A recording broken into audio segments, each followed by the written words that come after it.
Hi friends, welcome to SS Somanas academy.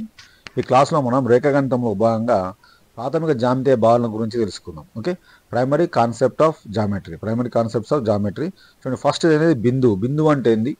బిందువు దేంతో సూచిస్తాం? Next రేఖాఖండం. రేఖాఖండం అంటే ఏంది? రేఖాఖండం దేంతో సూచిస్తాం? దాని రేఖాఖండం ఎన్ని బిందువులు ఉంటాయి అనేది తెలుసుకుందాం ఫ్రెండ్స్. దాని నెక్స్ట్ రేఖ, అలాగే కిరణము, అలాగే వక్రము, అలాగే సమృద్ధపడం తలాన్ని విభజించు భాగాలు. అండర్స్టాండ్? సో ఎవరైతే వీడియోను ఇప్పటి వరకు ఈ ఛానల్ని ఎవరైతే సబ్స్క్రైబ్ చేసుకోలేదు ఫ్రెండ్స్, వారు సబ్స్క్రైబ్ చేసుకోండి. నచ్చితే లైక్ చేయండి, సబ్స్క్రైబ్ చేయండి ఫ్రెండ్స్. ఓకే, నచ్చకుంటే కామెంట్ చేయండి ఫ్రెండ్స్. ఇక్కడ ఎక్స్ప్లెయిన్ చేయలేదు, కరెక్ట్ ఎక్స్ప్లెయిన్ చేయండి సార్ అని ఇక్కడ కామెంట్ చేయండి ఫ్రెండ్స్. ఇక్కడ నేను మళ్ళీ ఎక్స్ప్లెనేషన్ చేయడానికి ట్రై చేస్తాను. ఓకే, చూడండి, ఫస్ట్ వన్ ఏంటంటే బిందువు. ఇంకోటి ఏంటంటే వీడియోని చివరి వరకు చూడండి.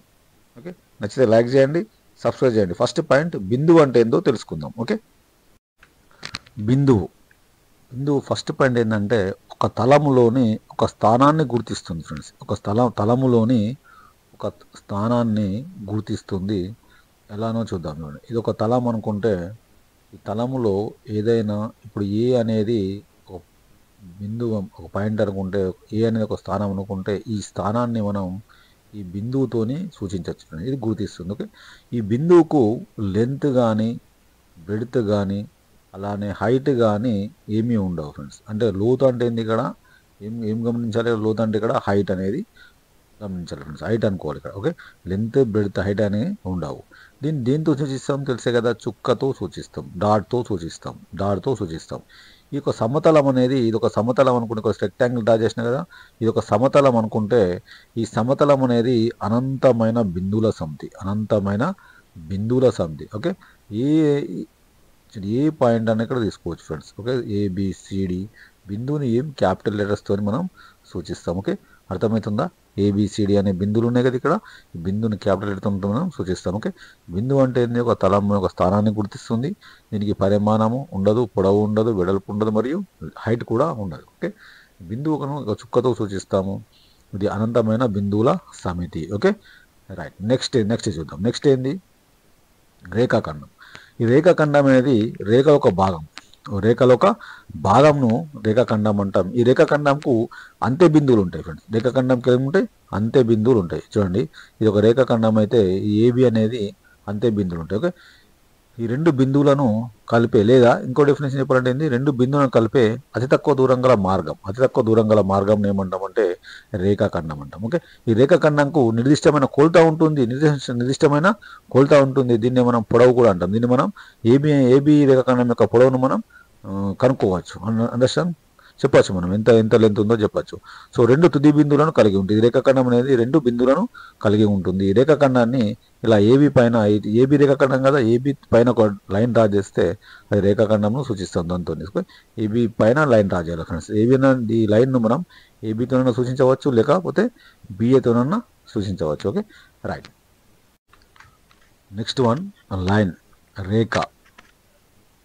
రేఖకు రెండు వైపుల రేఖను మనం అనంతంగా పొడిగింపవచ్చండి. ఓకే, సో రెండు వైపులా అనంతంగా పొడిగింపగల రేఖాఖండం ఏమంటామంటే రేఖ అంటాం. ఓకే, అర్థమవుతుందా?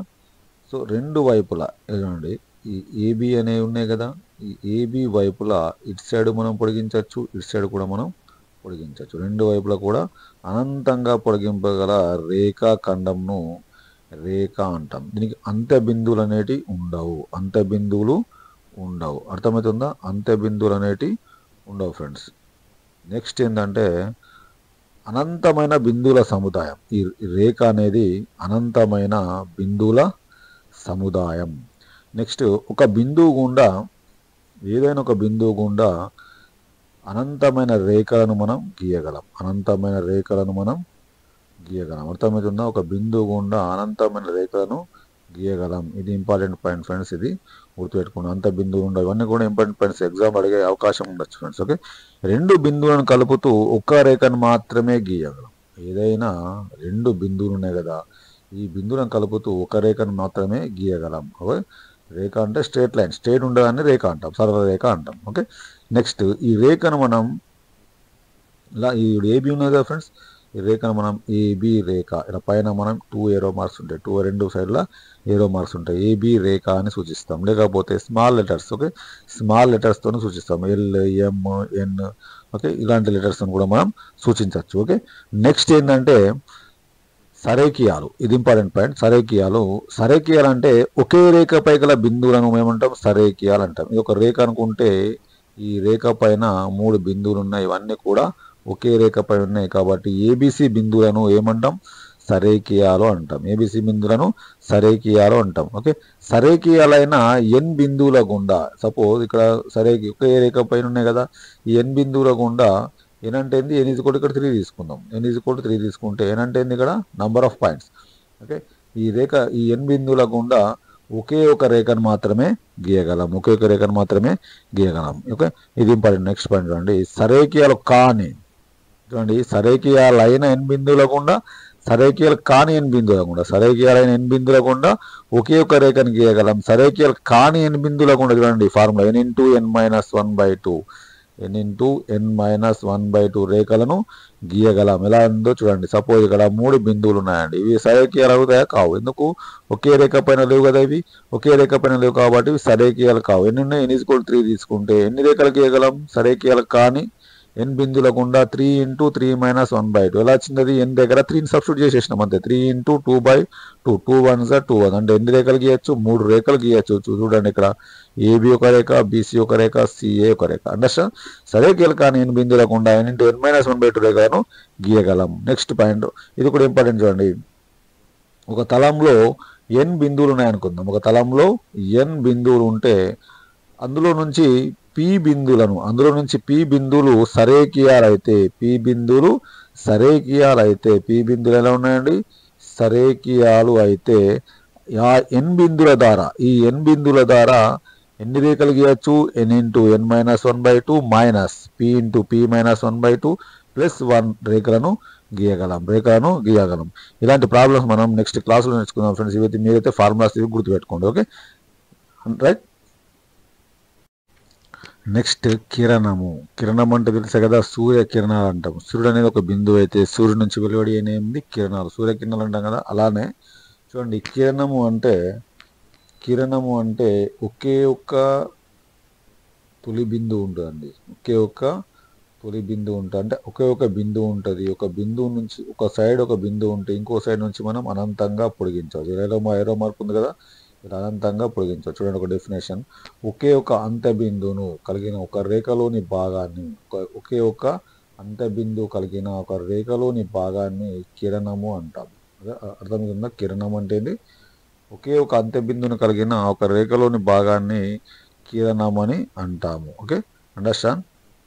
నెక్స్ట్ పాయింట్ చూడండి, కిరణం ఒక వైపు మాత్రమే పొడిగించవచ్చు. ఎక్కడ సైడ్ అయితే ఏరో మార్క్ ఉంటుందో ఆ సైడ్ మాత్రమే పొడిగించవచ్చు అండి. ఓకే, కిరణాన్ని ఓపీగా, సపోజ్ ఇక్కడ ఓ అనేది బిందువు, అంతే బిందువు అనుకుంటే, ఇక్కడ పి అనేది ఏరో మార్క్ సైడ్ అనుకుంటే, ఈ కిరణాన్ని ఓపీ కిరణము, ఇలా ఒక సైడ్ పాయింట్ ఉండి ఒక సైడ్ ఏరో మార్క్ ఉంటే దాన్ని ఏమంటామండి, ఓపీ కిరణంగా సూచించవచ్చు. ఓకే, కిరణం అనేది అనంత బిందువుల సముదాయము. ఇంకా ఎక్కడ చెప్పినండి పాయింట్, ఇక్కడ రేఖ అనేది అనంత బిందువుల సముదాయం అని కూడా చెప్పిన. కిరణం అనేది అనంత బిందువుల సముదాయం. ఒక రేఖపై ఏదైనా ఒక బిందువు, ఒక రేఖ తీసుకుందాం, ఒక రేఖపై ఏదైనా ఒక బిందువు ఆ రేఖను 2 వ్యతిరేక కిరణాలుగా విభజిస్తుంది. ఈ బిందువు అనేది ఇక్కడ ఒక వ్యతిరేక కిరణము, ఇక్కడ ఒక కిరణం, 2 వ్యతిరేక, ఇటు సైడ్ ఒకటి వెళ్తుంది, లెఫ్ట్ సైడ్ ఒకటి, ఇటు సైడ్ రైట్ సైడ్ ఒకటి వెళ్తుంది కదండి, ఏరో మార్క్స్ 2 వ్యతిరేక కిరణాలుగా విభజిస్తుంది. ఓకే, కిరణం అంటే ఏంది, ఒకే ఒక అంత్య బిందువును కలిగి ఉంటుంది. నెక్స్ట్ ఒకవైపు మాత్రమే పొడిగించవచ్చు. నెక్స్ట్ కిరణం ఓపీ పైన ఏరో మార్క్ ఒక సైడ్ బిందువు, ఒక సైడ్ ఏరో మార్క్ సూచించవచ్చు, అలా ఓపీ లాగా సూచించవచ్చు. ఓకే, కిరణం అనంత బిందువుల సముదాయం అండి. ఒక రేఖపై ఏదైనా ఒక బిందువు ఆ రేఖను 2 వ్యతిరేక కిరణాలుగా విభజిస్తుంది. ఇది కిరణానికి సంబంధించిన పాయింట్స్ అండి, గుర్తుపెట్టుకోండి. Okay, right. నెక్స్ట్ వక్రం అంటే పెన్సిల్ కొన ఎత్తకుండా గీయగలిగిన దేన్నైనా సాధారణంగా వక్రము అంటాం. ఏదైనా వక్రం అని అనొచ్చు. చూడండి, ఇంపార్టెంట్ పాయింట్ ఏంటంటే ఇక్కడ గణితపరంగా సరళ రేఖ కూడా వక్రమే. ఇది ఇంపార్టెంట్ పాయింట్. గణితపరంగా సరళ రేఖ స్ట్రేట్ లైన్ కూడా వక్రమే అని చెప్తుండండి. సంవృత వక్రం. సంవృత వక్రం అంటే ఏంటంటే చూడండి, వక్రం రెండు రకాలు, సంవృత వక్రం, వివృత వక్రం. ఈ సంవృత వక్రం అంటే క్లోజ్డ్ కర్వ్. దీని ఏమంటాం ఇంగ్లీష్లో? Closed curve. దీని ఏమంటాం? Closed curve. వివృత వక్రం అంటే ఓపెన్ కర్వ్. పూర్తిగా మూయబడి ఉన్న వక్రాన్ని చూడండి. ఒక్కొక్క షార్ట్ చేసినామండి. ఈ వక్రం షార్ట్ చేస్తే ఇక్కడ మూయబడ్డది కదా, ఈ మూయబడి ఉన్న వక్రాన్ని ఏమంటామంటే క్లోజ్డ్ కర్వ్ అంటాం, అంటే సంవృత వక్రము అంటాం. ఓకే, అర్థమవుతుందా? లేదా తనను తాను ఖండించే వక్రం. దీన్ని ఇంకో విధంగా ఏం చెప్పచ్చండి? తనను తాను ఖండించే వక్రం. ఖండిస్తుంది కదా ఇక్కడ, తనను తాను ఖండించే వక్రము. వివృత వక్రం ఏంటంటే దీనికి ఆపోజిట్, అంటే పూర్తిగా మూయబడని వక్రము. ఇలా చూడండి, పూర్తిగా మూయబడని వక్రము. ఇలా మూయబడాలి చూడండి, మూయబడుతుందా? పూర్తిగా మూయబడని వక్రాన్ని ఏమంటామంటే వివృత వక్రం అంటాం. ఇది తనను తాను ఖండించని వక్రం. ఇంకో డెఫినేషన్ ఏంటంటే తనను తాను ఖండించని వక్రము. గుర్తుపెట్టుకోండి. ఓకే, ఇది చూడండి. ఇంకోటి సరళ సంవృత వక్రం అంటే ఏంటో చూద్దాం. సరళ సంవృత వక్రం. సంవృత వక్రం అంటే ఏంది? పూర్తిగా మూయబడి ఉన్నదాన్ని సంవృత వక్రం అంటాం, లేదా తనను తాను ఖండించే వక్రంను సంవృత వక్రం అంటాం. వివృత వక్రం అంటే ఏంది? పూర్తిగా మూయబడని వక్రాన్ని వివృత వక్రం అంటాం, లేదా తనను తాను ఖండించిన వక్రాన్ని వివృత వక్రం అంటాం. ఇంకోటి ఏంటంటే సరళ సంవృత వక్రం. సరళ సంవృత వక్రం.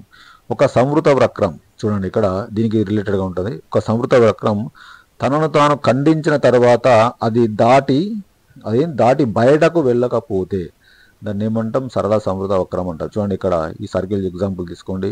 ఇది తనను తాను ఖండించింది కానీ బయటకు వెళ్ళలే, కాబట్టి ఇది సరళ సంవృత వక్రం. ఇది కూడా సరళ సంవృత. ఇవన్నీ సర్కిల్స్ అన్ని సరళ సంవృత వక్రం. చూడండి, ఇక్కడ కూడా ఈ రెండు సర్కిల్స్ ఉన్నాయి కదండి, ఈ సరళ సంవృత వక్రం. ఈ త్రిభుజం కూడా సరళ సంవృత వక్రం. అర్థమవుతుందండి?